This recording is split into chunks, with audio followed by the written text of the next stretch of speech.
But you gonna look up and be Hey YouTube, we're here filming a story time. This is my friend Toya, and we're gonna tell a story time of the time that we almost killed a bitch. No, we almost killed a bitch. Like, she almost fucking. This story takes place in this very apartment. In my humble abode. Yes, and it was really late at night. I had just got off work, and it was probably like 2 or 3 hours after I got off. I had just got into town, so I was coming to her house specifically to spend the night with her, and we knew that a whole bunch of people were coming over. So we were trying to like clean up and everything before they got here, and it was a mess. Now, mind you, it's about 9 or 10 people that's coming over. Currently in the house while I'm sitting here. I don't know what I had did this day, but I had fucked up my knee. And so I was like hobbling around, and then you got this thing right here laughing at me. I mean, I was also thotting up because I had on high-waisted shorts and a crop top. So I looked like Hoes R Us in a box. And her boyfriend was coming over, so we knew we were just gonna like hang out with a bunch of people, and we would be okay to have like a bunch of people over because he was gonna be there. So like hashtag he is fucking thug life, you know. Big B. We're gonna save him and call him fucking Carlos. Carlos. If he watches this video, shout out to you, Carlos. This is Linda. So I was sitting on the couch, and everybody's like running around trying to hurry up and get shit clean, and I tried to clean, but Carlos was just like, no, you're not going to do that. You're going to sit down because you fucked up your knee. So I took the pillows off of the couch and like stacked them up like really high. So like my foot is like up here. And so we're at this point, we're just waiting for people to come over, and we get the first knock at the door, and it's my 3 cousins. They knock at the door, and so we let them in, and my cousin is just like, what are we gonna do tonight? Because we had nothing planned. We just wanted people to come over, so we didn't have to be bored. It was like my first week in the apartment, and I just didn't want to be by myself because I'm a scary bitch. So we're just sitting there, and we're just like, I don't know, what are we gonna do? And here comes trusty old Carlos through the damn hallway. Hey guys, let's have a party. And mind you, this was the week after we had all gotten like out of school. This is like, I want to say like 2 years ago. No, it was summer after 11th grade. And I was coming to look at the house because I was supposed to be moving in with her for the summer. And we were like planning out some things that we were going to do over the summer. And we were like basically trying to have an agenda. So we knew who would be coming over, who wouldn't be coming over and stuff like that. And it really kind of took a turn for the worse when, like, I want to say it was like 6 more people showed up. They have the bright idea, oh, we're going to drink and we're going to smoke weed. Yeah, they kind of like showed up all at once. So there's like, I want to say 12 of us in the apartment. Yes, because everybody is like, hey, there's a party at Toya house, let's go. Mind you, this is a 1-bedroom. How did a social gathering turn into a fucking party? Just let me know that. Mind blown. But they all get in there and they have the idea to smoke and drink. And Carlos is the one who is going to be the supplier for them to smoke, basically. But they had the bright idea to, if you don't know anything about this, just research it, do whatever you have to fucking do. But they wanted to hotbox the bathroom, and Carlos claims that if you turn the shower on and just run the hot water, that all the smoke will evaporate. So yeah, just keep that in mind. And I want you to think about it. Me and Toya, we were the only 2 that night that did not want to smoke. We did not have the urge to smoke. So there's like a shit ton of people in the bathroom. And her bathroom is literally like so small. It's like maybe half the size of like a fucking studio apartment. It's so small. And they were like all crammed in there. And it's like, it's just a bunch of sweaty bitches in there. So I know they're uncomfortable. So they like come out the bathroom and all you just see is like smoke just pour out of it. And we were like, I was like, Toya, what the fuck They do it there. I took pain medicine because my knee was fucked up. So I'm just sitting there and I'm just like, I had this dazed look on my face. It's like this. Like, that's how I was looking. Like, and he's just like, what's going on? I'm just like.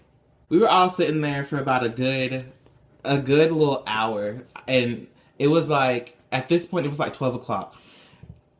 So, like, everybody was just sitting there chilling, hanging out, having a good time. You know, we were all talking, laughing, bullshitting, basically. And there's this one girl, and we're going to call her Stephanie. She's, like, sitting on the other couch, and this bitch was on one for about a good 30 minutes. Like, she did not... Really, I don't know where TJ was in this event of this time period, this little small time space. Like, I don't know where TJ went, but I'm sitting on the couch, and me and Carlos, you know, we're, like, talking, and he's, like, talking about my knee. He's, like, asking me, like, are you okay? Da, da, da. And then I hear, let me go! And so I look, and Stephanie is, like, holding on to her arm, like, death grip, like, don't want to let go. Just like, hey, bitch, like, something's wrong. And she's just got this look on her face, and then, like, she just sits back, and she's just like, oh. And then she gets back up, and she's like, oh my gosh, like, I'm hurting, my chest is hurting, it's hurting. And we're just like, what just happened? And so I look at Carlos, and he just looks at me, and he's like, don't react. And I automatically knew not to react. Like, it was just like, y'all calm her down. Like, stop her from screaming down. Like, look her square in the eye and tell her, calm down. No, these bitches don't do that. They get her up and they run out the door. Now, mind you, she did not tell anybody before this party that she had a bad heart. And she was the only one that knew she had a bad heart. So we did not really, like, tell everyone, you know, like, you can't do this, you can't do that, because we really didn't give a fuck. Everybody came at their own risk. She knew she had a bad heart. She came, she drank, she smoked, she did what she felt like she was okay to do. She said she, like, her chest was hurting. So me and, like, 3 other people decided to walk her to her grandmother's house, which is right down the street.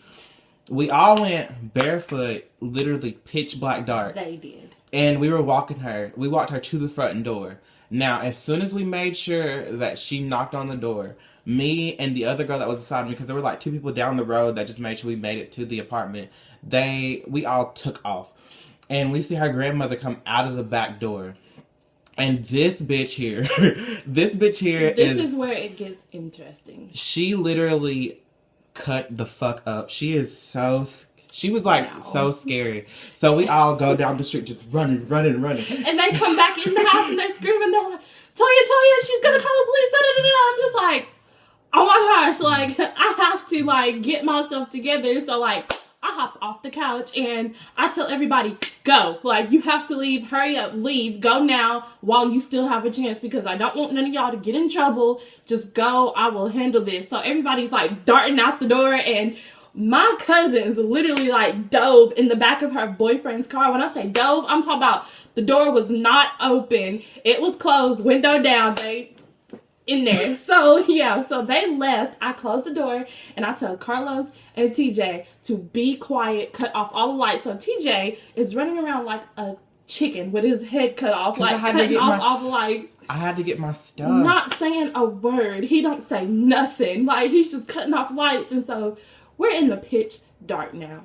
And like, it was only us 3 left. And we just hear a knock at the door. And no, it was more like beating. So the first time we heard it, it was her. And it was Stephanie's grandmother. So we were sitting there, and Toya was just like, grab your shit, we gotta go. Because I was like, me and Carlos were laying in the bed. Before I had even said we gotta go, I was like, something's off. I don't feel right. Like, we should not stay here tonight. And he's just like, calm down, like, you're overreacting. It's gonna be okay. She's gonna be fine. Like, once she comes down, she's gonna be fine. And I'm just looking at him like, no, she's not gonna be fine, because her grandmother just came to the fucking door. And I was just looking at him in the dark. I'm looking at him in the dark, wide open, like, we gotta go. Like, you get up right now. We have to go. And he's just like, okay, so how are we gonna make it to the other side of town before they even, like, start patrolling and stuff? Because I live on the opposite side of town that he lives on. So we're just like, we gotta figure something out. And so I have this bright idea.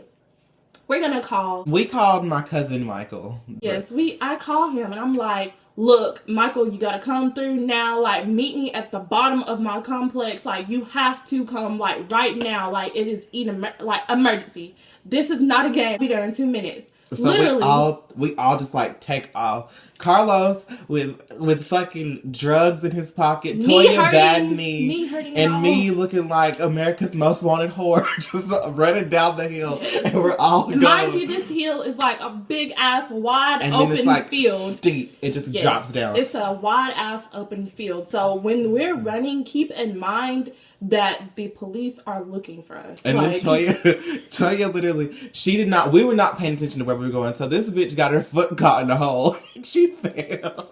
Again. And it was same knee, mind you. So we got all of our stuff in the back of his, like, we didn't even get picked up in a car. It was a pickup truck. And it was so freaking cold. So I jump on the truck. Everybody else gets on the truck. So it's like us three. And we're driving as fast as we can, taking all the back roads. They get dropped off. Then I get dropped off.